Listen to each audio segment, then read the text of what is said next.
Bonjour, alors nous nous retrouvons aujourd'hui pour faire l'activité que nous aurions dû faire jeudi. Donc nous allons introduire la formule pour calculer l'aire d'un triangle.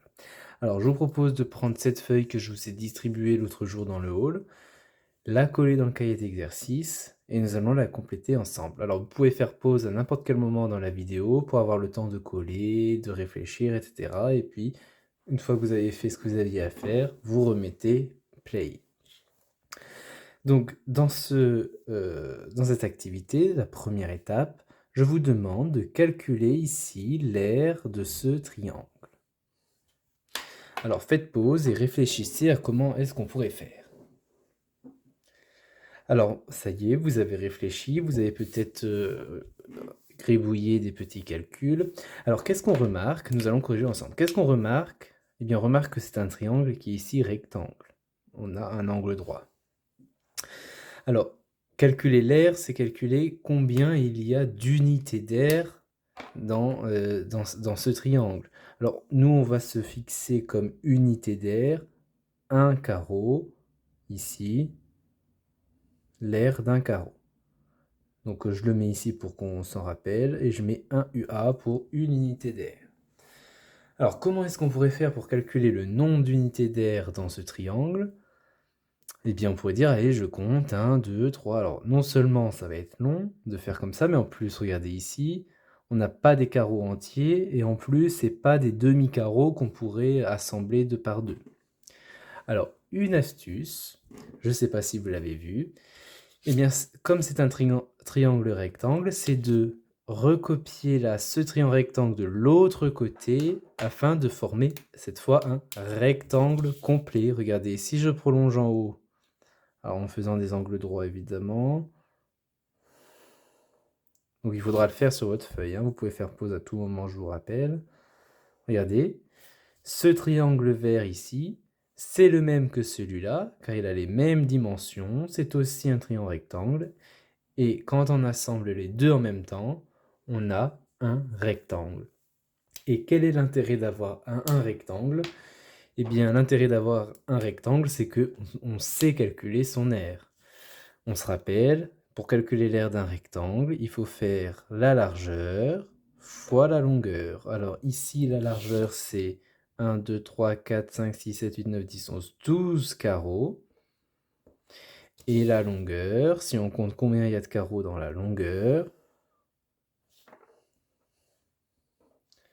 on en a 24. Donc 24 carreaux.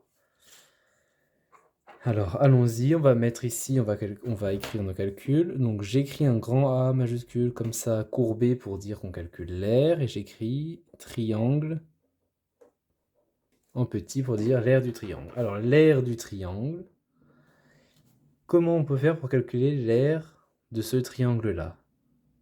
Eh bien, on pourrait calculer l'aire du grand rectangle, puis en prendre la moitié, puisque finalement, ça sera juste la moitié. Donc, on pourrait faire l'aire du grand rectangle ici, divisé par 2. Alors c'est ce qu'on va écrire. L'aire du triangle, c'est l'aire du rectangle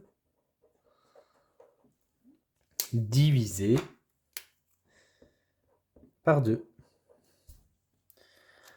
On a dit que l'aire du rectangle, c'était longueur fois largeur. Donc c'est 24 fois 12. Alors je peux mettre des parenthèses, elles ne sont pas forcément nécessaires. Et on n'oublie pas de diviser par 2, puisque nous on veut que la moitié pour avoir le triangle. 24 fois 12, donc ça soit on calcule, on pose ou on prend la calculatrice, ça fait 288 divisé par 2. Et qu'est-ce qu'il reste? Il reste 144. 144 quoi? 144 unités d'air ici. Donc UA. Voilà, donc l'air avec un T pour triangle. L'air du triangle égale 144 unités d'air. Donc finalement, si on avait compté tous les carreaux un à un, il y en aurait eu 144 carreaux entiers, si on avait assemblé ceux qui ne sont pas entiers. Alors nous allons écrire le bilan de cette étape, ce qu'il faut retenir. Alors, pour calculer l'aire d'un triangle rectangle,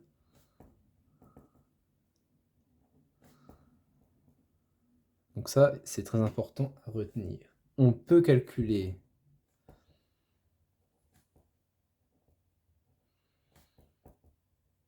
l'aire du rectangle entier, du rectangle formé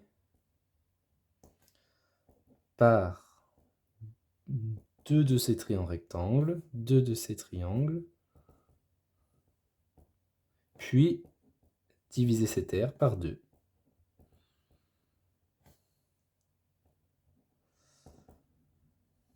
Voilà. Donc voilà pour la première étape. Alors maintenant, dans la deuxième étape, on demande de faire la même chose, c'est-à-dire de calculer l'aire de ce triangle, mais cette fois, ce triangle n'est pas un triangle rectangle. Donc là, on pourrait croire qu'il y a un angle droit, mais il n'y en a pas un. Vous pouvez vérifier avec l'équerre. Donc, dans un triangle qu'on appelle quelconque, il n'a rien de spécial. Eh bien, comment on peut faire pour calculer l'aire d'un triangle quelconque?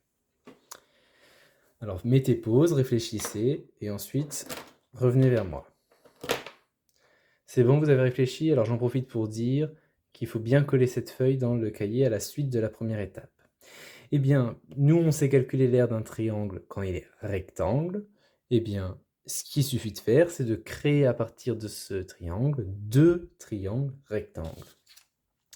Eh bien, ce qu'on va faire, c'est qu'on va découper ce triangle quelconque en deux triangles rectangles. Regardez, si je trace ici ce segment rouge, j'aurai bien un premier triangle rectangle ici, qu'on peut appeler triangle T1, et un autre triangle rectangle ici, qu'on peut appeler triangle T2.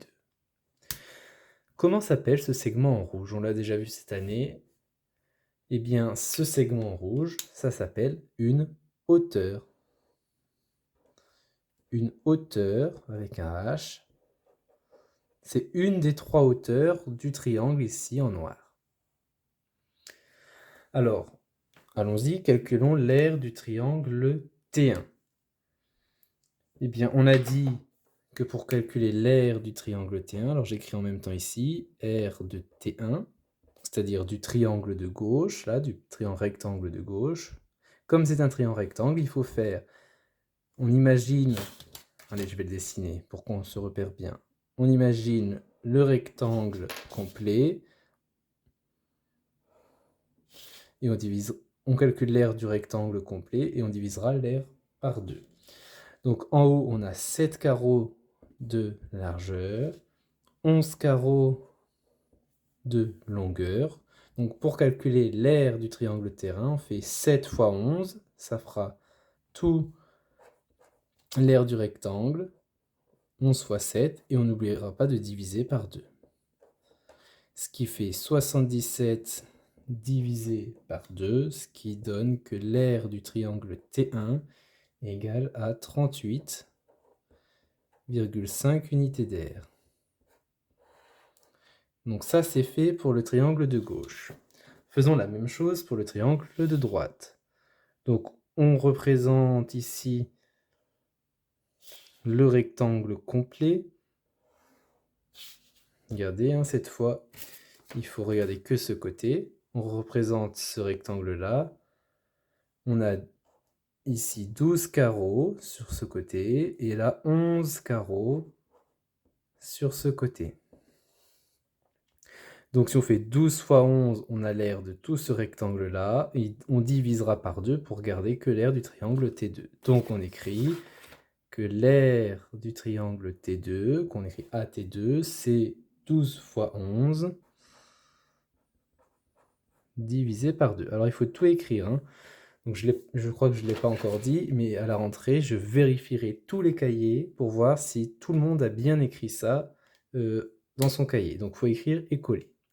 12 fois 11, ça fait 132, qu'on divise par 2 pour avoir l'aire du triangle T2. Et donc l'aire du triangle T2, ça fait 66 unités d'aire. Donc finalement, si l'aire du triangle T1, c'est 38,5 unités d'air, et l'aire du triangle T2, c'est 66 unités d'air, eh bien l'aire du triangle tout court, donc du triangle noir de base, eh bien c'est l'aire du triangle T1 plus l'aire du triangle T2, c'est-à-dire 38,5 plus 66 unités d'air. C'est-à-dire au final 104,5 unités d'air. Ça, c'est la réponse finale. Alors nous, ce qu'on aimerait bien savoir et qui serait bien pratique, c'est on aimerait ne pas avoir faire les rectangles divisés par 2, faire un deuxième rectangle divisé par 2. On aimerait bien une formule qui nous donne tout de suite l'aire d'un triangle quelconque. Eh bien, regardez ce qu'on va faire. On pourrait dire qu'on calcule tout de suite l'aire de ce grand rectangle-là, du grand rectangle, puis qu'on divise par 2, et il restera bien l'aire du triangle ici. Alors, comment on va faire? Eh bien, on va faire l'aire... Alors, je l'écris en même temps pour pas qu'on se perde. Regardez, allez, je me fais une petite case. Donc, l'aire, c'est longueur fois largeur pour tout le rectangle, et on divisera par 2. Alors, longueur, je vais le mettre en vert. La longueur du grand rectangle, ça représente une des bases du triangle. Une des bases. Donc, base fois la largeur du rectangle, c'est une hauteur du triangle. Donc, fois la hauteur. Donc là, on a base fois hauteur, ou longueur fois largeur. Et on voudrait encore diviser par 2 pour ne garder que le triangle quelconque. Divisé, je fais une fraction, hein, mais finalement une fraction c'est une division, on l'a vu. Divisé par 2.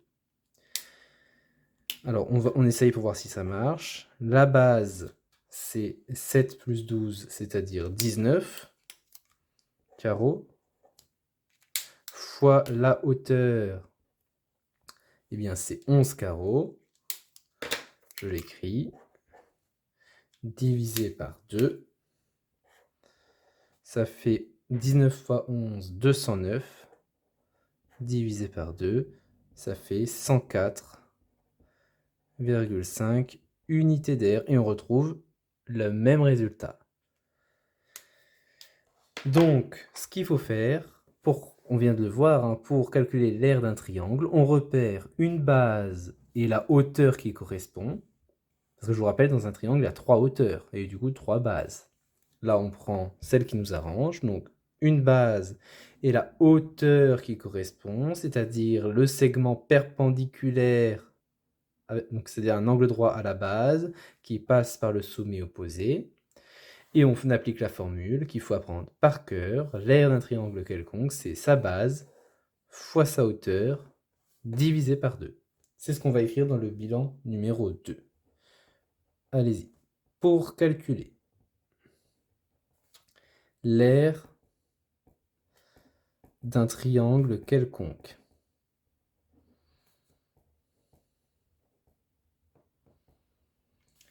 on utilise la formule